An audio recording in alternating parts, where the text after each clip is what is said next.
Welcome back to I Am Refocused Radio. Once again, we are here today. We have another show lined up for y'all. Today, we have our guest. Her name is Leisa Peterson. She's a powerhouse in the world of wealth and emotional intelligence. She's not just a financial expert. She is a money catalyst, a mindset mentor, and the author of 2 transformational books, The Money Catalyst and The Mindful Millionaire.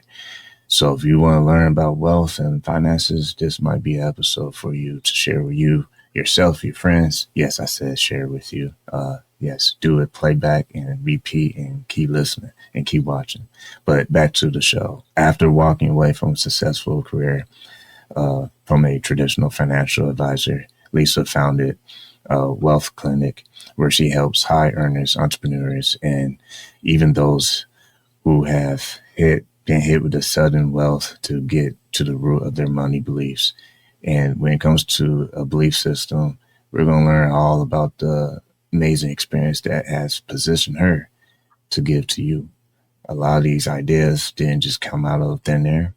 It came through a process. And we know about systems. It takes time to develop, and it takes a purpose to keep it steady.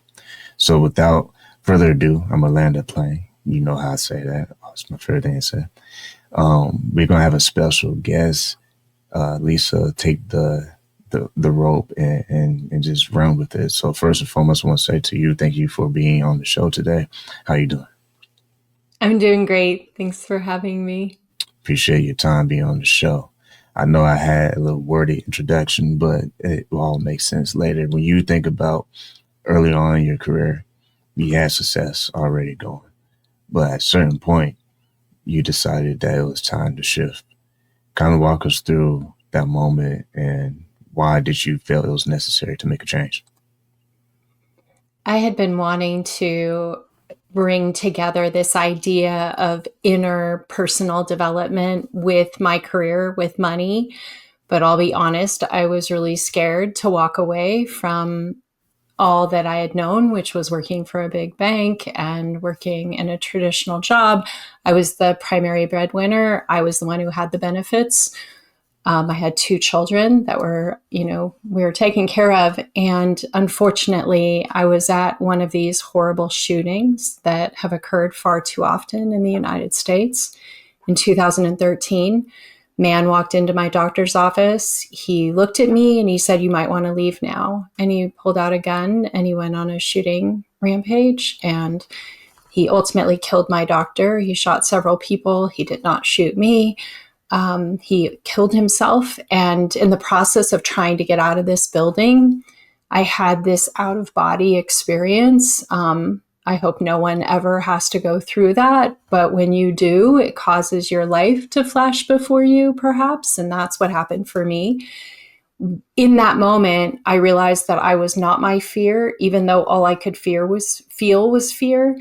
And there was a voice that said, if you live through this, it's time for you to let go of holding on to the safety raft, which is what I feel like I had done in my career up to that moment in time. And took me a few months to get it together, but I ended up leaving and not even really fully understanding what I was going to. I just knew that I had to let go and see what life had in store for me. When you think about relationship with money, I mean, it's always a heavy topic. You just kind of roll the dice however you want to roll it. Everyone has their story and their opinion. But when it comes to your processing of what your belief system was, how did that change from when you were in the corporate world versus when you made that decision to step out? I had to make the decision that I could believe in myself rather than believing in money. And I feel like I had spent my life, because we didn't have very much money when I was growing up. I made a decision early on that if I had money, then I would be safe and I would be like a legitimate person, because I felt like my parents, we were in that home where my parents got in trouble with debt and we would lose cars and there were bill collectors. And it was just so stressful. So I thought, well, they're not really doing life right. If you have money, then you're doing life right. And so when I made that decision to leave, we were already multimillionaires. And yet I still didn't believe that I could do something other than work for other people. I didn't believe in myself. And what I would later learn is that, we're incredibly resourced as human beings, but we live in a system that doesn't always remind us of that. And the idea that it was all about the money was no longer healthy for me. Like, I was going to be okay. I had built the resource. But what I also saw was, I wish I hadn't waited to have all the ducks in a row with money before I was willing to believe in myself. But that's what it took for me. It took a horrible situation. It took me having some financial means, and then I was able to go out. But when I looked backwards, I thought, I really didn't do this the way that I think I'd like to if I got another chance. What might it look like if I were to start to write about this and teach about it? Because maybe I could give people insights that would help them make better decisions earlier in life about what do they want this relationship with money to look like. And you have a term, scarcity. Can you describe to our listeners and our viewers, how can it be a telltale if someone sees the signs of themselves living in that space? Yeah, scarcity is like the world that we live in when we're inside of scarcity. And scarcity is marked by operating from the belief that there isn't enough, there's not enough money, there's not enough opportunities, there's not enough time, there's not enough resources. It can show up by constantly checking your bank account, or your investment account. It can also show up in undercharging for the services that you provide, whether it be in business or working for somebody else. It can also show up in hoarding money instead of investing it strategically. And so the journey is like, are you doing some of these things, figuring it out, identifying it, understanding what your patterns are, and then choosing a different path for yourself if you know that you've got some of these tendencies. And I always use myself as an example. Like, I had those tendencies. It wasn't good for me. So I began walking on this path of like, let's see what it would look like if I were to make different choices and feel different in my relationship, with money. People oftentimes find themselves in a place where I need to shift or I need to remain here. And both are not easy choices to make if we're honest with ourselves. When you decide to shift versus deciding to risk it and remain the same, what was the greatest benefit that you experienced looking back, saying, wow, if I had not made that move, I may not even be in this position I am today? Like I said earlier, the believing in myself. When you come from a home where there's a lot of trauma, some of us really struggle with like believing in ourselves. And sadly, I meet a lot of people on their paths, a lot of women who haven't always had the best environment. And so for me, it was like becoming an entrepreneur, leaving the mothership was first like, maybe it could work, but I wasn't sure. So as I built my business and it started to grow and I started to meet people, like-minded people, and people wanted to pay me for the services that I provided without a big brand behind me, I started understanding that there was a lot more that I had to offer than perhaps just doing the bidding of a company, for example. And even in the work that I do, I feel like I constantly question, like, is this the best use of the services that I can provide to the world? Because I don't want to just do something because I could make more money at it. It's like, is this really aligned with who I am and what value I bring in this world? It's a great point. Once again, listening to I Am Refocused Radio and watching us online and talking to our guest today, Leisa Peterson. My next question is, you have a thing that you break down called the awake process. If you can, for our listeners, explain what it takes, or so I say, what makes it different from traditional goal setting? So can you break down the awake process for us? Yeah. So it's 5 steps. It's an acronym. It really is a culmination of work that I've been doing. I've been teaching meditation for almost 20 years now. And the idea is to slow down and get present with the moment that you're living in. And so it's a tool to help you, especially at times where you're like, this isn't working. Something's not right. I need to change direction, right? We do have those, no matter how successful we are, we have those moments in time. And I like to use it for that. But the first step is to become aware what's going on. How are you feeling? The next is willingness. In life, there are times when we are absolutely unwilling to do something different than what we've been doing. And so the question is like, am I willing and open to like trying a different approach? Am I willing to look at myself from a fresh perspective rather than being inside of the story of what's happening? The next is appreciation. Can I actually appreciate what's happening for me? Again, it's a method of bringing you out of the story of how bad you feel or how emotional it is or whatever's going on with this person or with this problem. When you appreciate, it takes you to a different, higher level of the problem. You're like, okay, I can appreciate that there's something happening here that maybe I could learn from. And then we move into K for kindness. And, this might just be me and some of the people I hang out with, but I've found that when we are having our darkest periods, it can be hard to be kind to ourselves and kind of give ourselves grace. And that's really what's happening. For me, this is the hardest one when I do this. I'm like, every time it's at the moment of kindness, because I had a father who, when I would make a mistake growing up, instead of being like graceful and kind, he would double down thinking that it would make me stronger and more successful. So I noticed that I have to kind of counteract those habits and be kind. And then the last one is embodiment. Like, can I take what just happened and embody it in my body, in my mind, in my actions, and move forward with whatever's come through the process?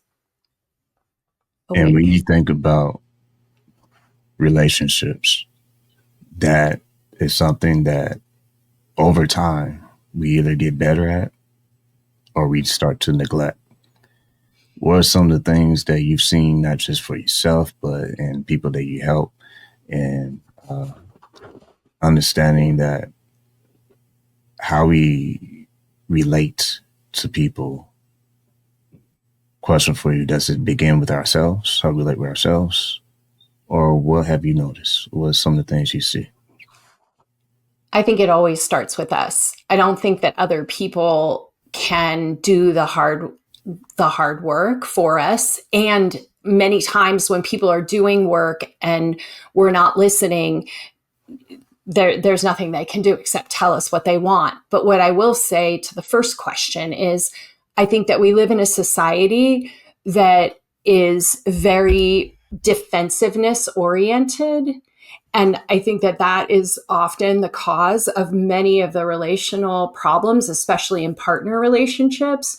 And even in the Money Catalyst, I really played with that because I wanted to show, it's a fictional parable, and I wanted to show how it looks, because I'm guessing sometimes people, it's so common in our lives that we're defensive, or somebody in our relationship is defensive to us, that we don't even realize it's happening. And so I wanted to amplify it in the book so people could see what a defensive posture looks like, because maybe they'd be like, well, wait a minute, that's what I would always do. Wait, I think she's saying maybe that isn't the best approach. And that comes from being in a relationship with my husband since the late 80s. Like, I came from a defensive home. I approached my relationship with him, with my children, with others from a defensive place, because that's what I learned from my family. And it wasn't until this last few years that I figured out that I was the one with the problem.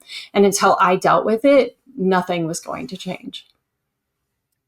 When you think about healthy relationships, that also implies healthy financial boundaries. So for being on both spectrums, a part of the spectrum where things were a struggle, but then the other side of the spectrum when things start to click. Both have their own unique challenges. So, with my next question is, how do we set healthy financial boundaries with family or friends, especially when we start to see things start to tick in the right direction? I think we have to take an honest look at our own relationship with money first and foremost, because the imbalances are going to come out in our relationships.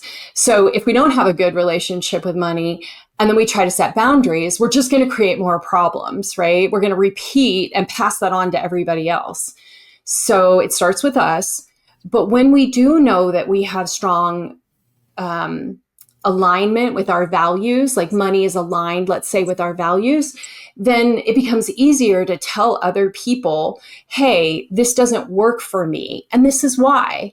And I'll pick something so random that's coming to me, but I'm a Gen Xer, and I always cracked up because millennials would do this thing where you all go out to dinner together and then people all just split the check. And it's not something that Gen Xers did for the most part. Like, people would just pay their own bill. Well, if you go out to dinner and you don't have a lot of money and you're getting a salad and a glass of water, and another person spends over $150 on their drinks and their steak and everything else, it is totally within your boundaries to say, I'm sorry, this doesn't fit. I did something purposely because I'm on a tight budget. I would wish to pay my bill separately than the rest of the group who spent a lot more. Like, that's a healthy boundary. There's nothing wrong with that. But we got to be strong in aligned with like who we are and what our priorities are to pull that off, and have it come from a place of, that actually could come from a place of abundance rather than scarcity, right? Just in the way that we present it. I've got some financial goals I'm working on, and this doesn't fit into that. Is anybody going to like, wow, you're very purposeful. So, I'm just picking one random thing, but that could go for anything. When you think about culture in today's world, we think about race, we think about class, we think about all these different perspectives on wealth and how money works. What are some of the things that you've seen and noticed, and just how everyone has a unique perspective on how money works? Mm-hmm. What has been your experience studying that and seeing that? Yeah, I have evolved a lot over the past 11 years on this particular topic, because I think I bought into this, let's just pull ourselves up by the bootstraps and everybody starts from the same place and we can all achieve the same thing in this society that we call America. And I no longer believe that's the case, not because anyone's a victim, but because we do start from different places.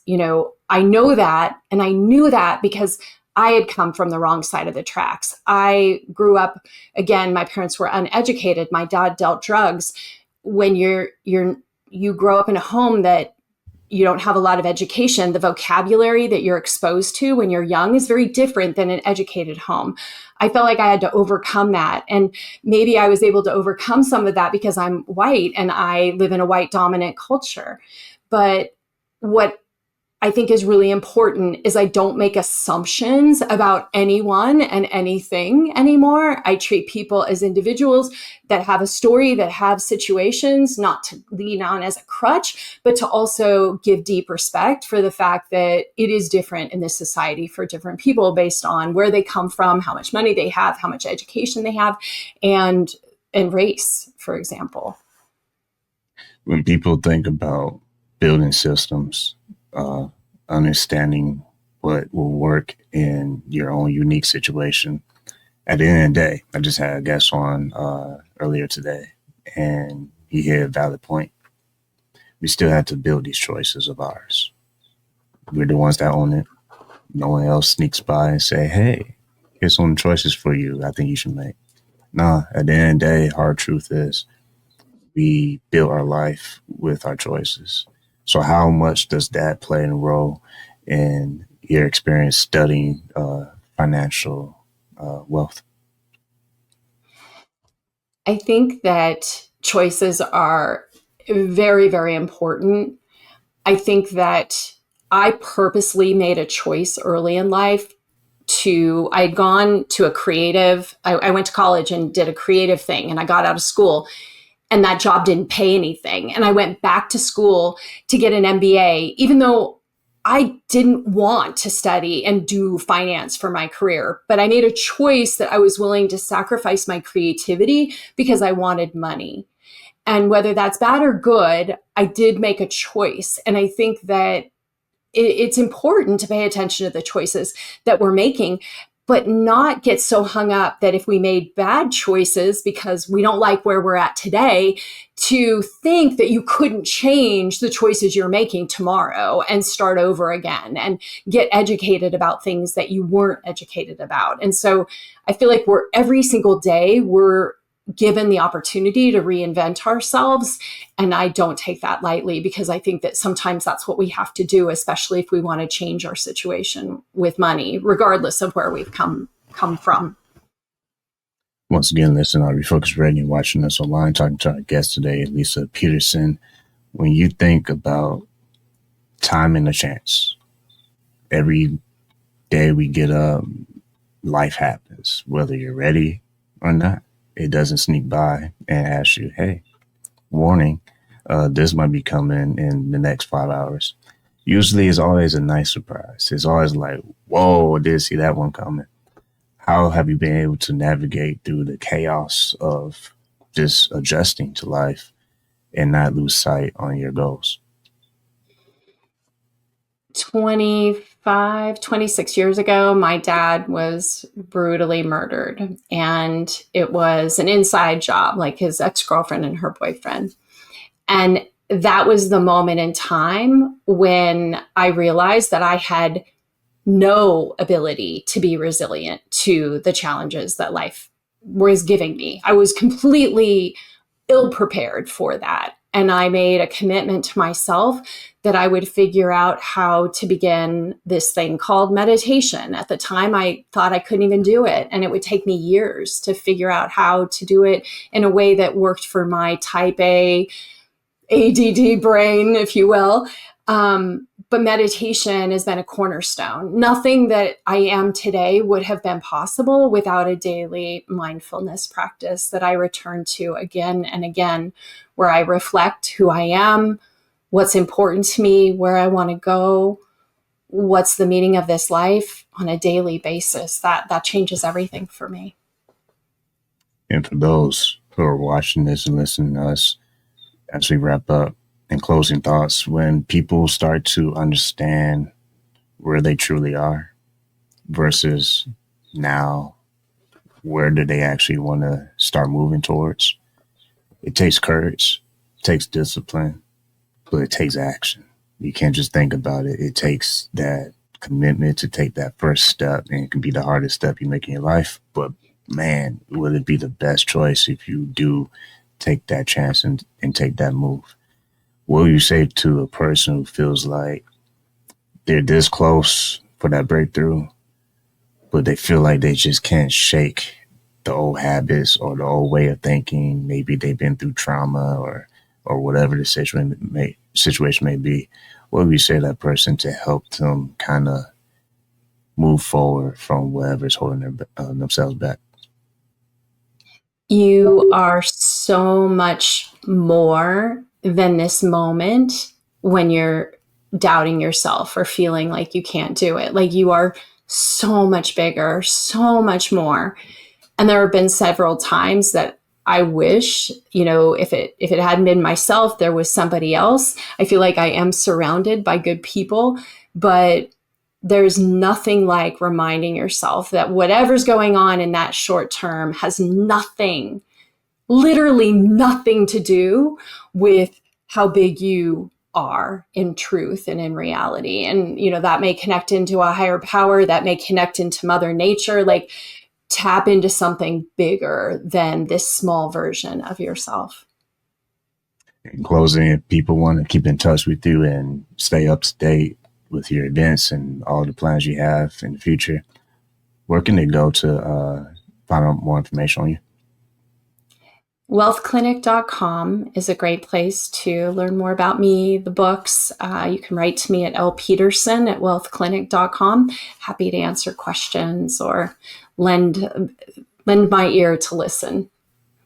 Well, like always, want to say our guest, Leisa Peterson, thank you for your time. Thank you.